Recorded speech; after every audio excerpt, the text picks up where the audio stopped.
This channel does not promote any violent, harmful, or illegal activities. All content provided by this channel is meant for an educational purpose only. 26-এর ভোটে কি খড়গপুর থেকেই লড়তে চান? ধোঁয়াশা জারি রাখলেন দিলীপ। দল প্রথমবার পছন্দের কথা জানতে চাওয়ায় খড়গপুর বলেছিলাম, পরের বার মেদিনীপুর বলেছি, দুবারই জিতেছি। তৃতীয়বার কেউ জিজ্ঞেস করেনি, আর তার ফল সবাই দেখেছে। দল বললে ফের ভোটে লড়বো, এমনটাই জানিয়েছেন দিলীপ ঘোষ। আমাকে 3বার ক্যান্ডিডেট করেছে, আমি কখনো টিকিটও চাইনি, পদও চাইনি। পার্টি মনে হয়েছে দেওয়া উচিত। माननीय अमित शाह प्रेसिडेंट ছিলেন, তিনি বলছেন नहीं नहीं बड़े लीडर को लड़ना चाहिए।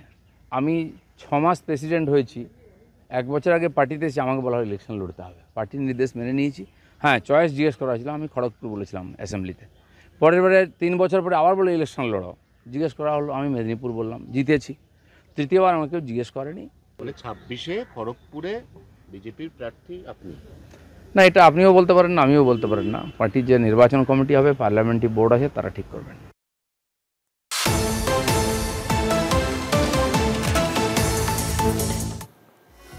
দিলীপ ঘোষের বক্তব্যের দিকে আবারও নজর রাখতে হচ্ছে, কিন্তু এবারে কাকে নিয়ে বললেন? দেবকে নিয়ে। দেবকে ভালো ছেলে বলেও নিষ্কর্মা বলে কটাক্ষ দিলীপ ঘোষের। কার চাপে রাজনীতি করছেন দেব? কেন বারবার ঘাটালের মানুষকে ধোঁকা দিচ্ছেন? প্রশ্ন দিলীপ ঘোষের। দেবকে ব্ল্যাকমেল করে রাজনীতিতে করানো হচ্ছে, ছবি বন্ধ করার হুঁশিয়ারি দেওয়া হচ্ছে, বিস্ফোরক দাবি দিলীপ ঘোষের। ভালো ছেলে, কিন্তু এরকম ভালো ছেলে, নিকম্মা ভালো ছেলে কি হবে? আমার ছেলে সে কোনো কাজে নেই, কার চাপে সে রাজনীতি করছে? কেন বারে বারে দাঁড়িয়ে ঘাটালের লোককে ধোকা দিচ্ছে? ব্ল্যাকমেল করে রাজনীতি করা হচ্ছে, এমনকি তাকে যে ডাকানো হয়েছিল গরু পাচারের টাকা বলে, টিএমসির লোকেরাই করেছে কনস্পিরেসি, এবং প্রত্যেকবার তাকে বলা হয় তুমি যদি ভোটে না দাঁড়াও তোমার সিনেমা বন্ধ করে দেবো, প্রোডাকশন বন্ধ করে দেবো। সে বাধ্য হয়ে যাচ্ছে। আমি যে তোমার কি মজবুরি আছে ভাই? মেদিনীপুরের লোক একবার মুড়ি খেয়ে, পান্তা খেয়ে আর বেঁচে থাকে, মাথা নিচু করে না। ওই চোরেদের কাছে মাথা মতো করো না, দম থাকে বেরিয়ে আসো। প্রতি বছর বর্ষা এলেই জলে ভাসে ঘাটাল, এবারও বানভাসী হতে হয়েছে ঘাটালবাসীকে, প্রতিবারের মতোই। কি হলো ঘাটাল মাস্টার প্ল্যানের? বিরোধীদের প্রশ্নের মুখ খুললেন দেব। যে কোনো জিনিসের জন্য সময় লাগে, 2-3 মাসের কাজ হলে এত সময় লাগতো না। জানি আমার দায়িত্ব, জোর করে কাদা ছোড়াছুড়ির মধ্যে আমার আপত্তি আছে। কথা বললেই কথা বাড়বে। যারা ভোট দিয়েছে তারা জানে কি কাজ করেছি, তারা জানলেই যথেষ্ট, মন্তব্য করেছেন ঘাটালের সাংসদ। মানুষের যেটা আমি পোস্টও করেছিলাম ঘাটাল বন্যা নিয়ে, কি ঘাটাল মাস্টার প্ল্যান কোথায় ঘাটাল, তো আমি বললাম কি যে কোনো জিনিসে একটা সময় লাগে। এটা 2-3 মাসে যদি হয়ে যেত তাহলে এটা 70-80 বছর ওয়েট করতে হতো না। তো এটা 2-3 মাসের প্রজেক্ট, 2-3 মাসের, এটা বড় প্রজেক্ট বলেই এতটা সময় লেগেছে। এবং এটাও সত্যি কি আমি তো ঘাটালে প্রথম এমপি নয়, আমার থেকে বড় বড় নেতারা এখানে এমপি হয়েছেন। গুরুদাস গুপ্ত, তিনি এখানকার এমপি, 7 টাইম এমপি ছিলেন। তো যদি এত সহজ হতো তো এটা অনেক আগে হয়ে যেত। সে আমি রাজনীতি ছিলাম, তবুও তো আমি রাজনীতি যারা করেছে তার থেকে বেশি কাজ করছি। তো আমি জানি আমার দায়িত্ব, বাট যে কোনো জিনিস না, যে কোনো জায়গায় সমালোচনা হবে, আর সেটা থাকা ভালো, আমার তাতে কোনো আপত্তি নেই।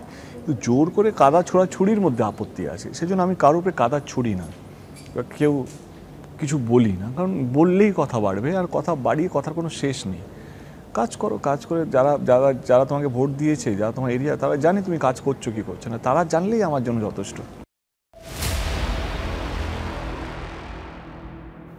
আজকে পরে খবরে আবারও এটিএম লুট শিলিগুড়িতে। রাত 3:30 নাগাদ 10 মিনিটের অপারেশন হয়। লুট হয়েছে 20 লক্ষ টাকা। গ্যাস কাটার দিয়ে এটিএম মেশিন কেটে লুটপাট চালায়, স্প্রে করে ঢাকা হয় সিসিটিভি ক্যামেরা। দুষ্কৃতীদের পিছু ধাওয়া করলেও ধরতে পারেনি পুলিশ। পুলিশের চোখে ধুলো দিতে মাটিগাড়ায় গাড়ি বদল করে চম্পট আততায়ীদের। ফেলে যাওয়া গাড়ি উদ্ধার করেছে পুলিশ। জানা গিয়েছে গতকাল রাতে অম্বিকানগর থেকে চুরি হয়েছিল গাড়িটি।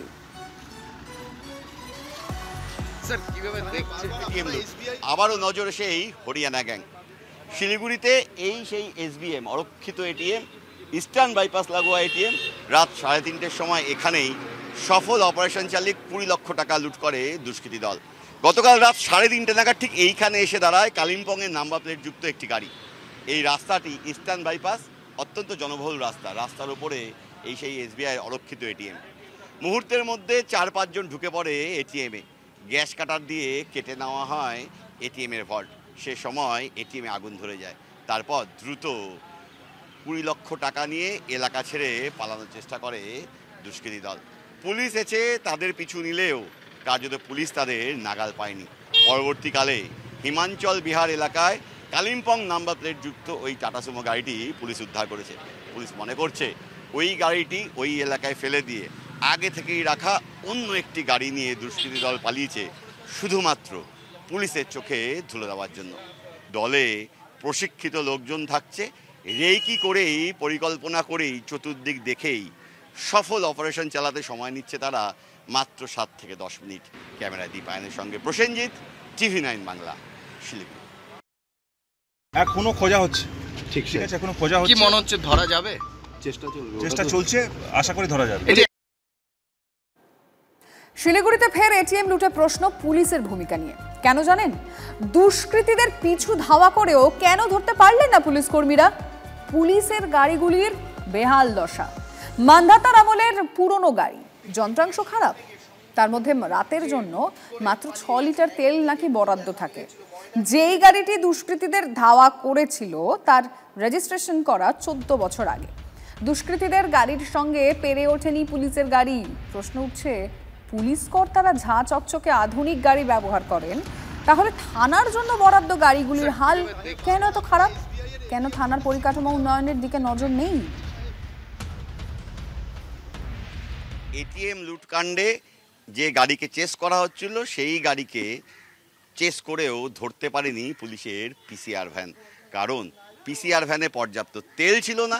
একই সঙ্গে পিসিআর ভ্যানের নানা সমস্যা থাকায় ওই টাটা সুমোকে চেস করতে গিয়ে কার্যত পিছিয়ে যায় গাড়িটি। তবে পুলিশের তদন্তকারীরা বলছেন গতকাল রাতে যখন চেস করা হচ্ছিল সেই সময় পুলিশের পিসিআর ভ্যান এবং ওই দুষ্কৃতীদের গাড়ি, এই দুই গাড়ির মাঝখানে এসে পড়ে আরও একটি ইনোভা। সেই ইনোভা হঠাৎ করেই তার গতি স্লথ করে ফেলে শুধুমাত্র ওই দুষ্কৃতীদের পালাতে সহযোগিতা করার জন্য, যে কারণেও আরও বেশ কিছুটা দেরি হয়। মুহূর্তে পুলিশের চোখে ধুলো দিয়ে পালিয়ে যায় ওই দুষ্কৃতী দল। কিন্তু এই ঘটনাগুলোর পর যখন পুলিশের বিভিন্ন গাড়ির চালকরা তাদের গাড়িগুলোর পরিকাঠামোর কথা বলছেন, তখন কেন থানায় থানায় পুলিশের এই গাড়িগুলোর পরিকাঠামো উন্নতি করা হয় না, সেই প্রশ্নটা উঠছে। বিশেষ করে পুলিশের উচ্চপদস্থ কর্তারা হলেই তাদের জন্য ঝাঁ চকচকে এই ধরনের অত্যাধুনিক গাড়ি, আর যে পুলিশ কর্মীরা সাধারণ মানুষকে নিরাপত্তা দেন দিনে এবং রাতে, থানার ক্ষেত্রে সবচেয়ে প্রয়োজনীয় সেই গাড়িগুলোই কেন মান্ধাতা আমলের, সেই প্রশ্নটা তুলছে আমজনতা। ক্যামেরায় দীপায়নের সঙ্গে প্রসেনজিৎ, TV9 বাংলা, শিলিগুড়ি। তেলও ছিল 6 লিটার তেল দেয় নাকি গোটা রাতে? হ্যাঁ 6 লিটার, 6 লিটারে হয় গোটা রাত? মানে এই যে যেমন ধাওয়া করতে হবে, কতদূর যাবো, গাড়ি তেলই তো শেষ হয়ে যাবে। না 6 লিটারে হয় না, অ্যাকচুয়ালি হয় না। নিজে অনেক কিছু খারাপ আছে, হালকা পাতলা ওগুলো নিজে ঠিক করি। Clutch engine, clutch plate, engine plate এগুলো খারাপ না, ওগুলো কোনো রকম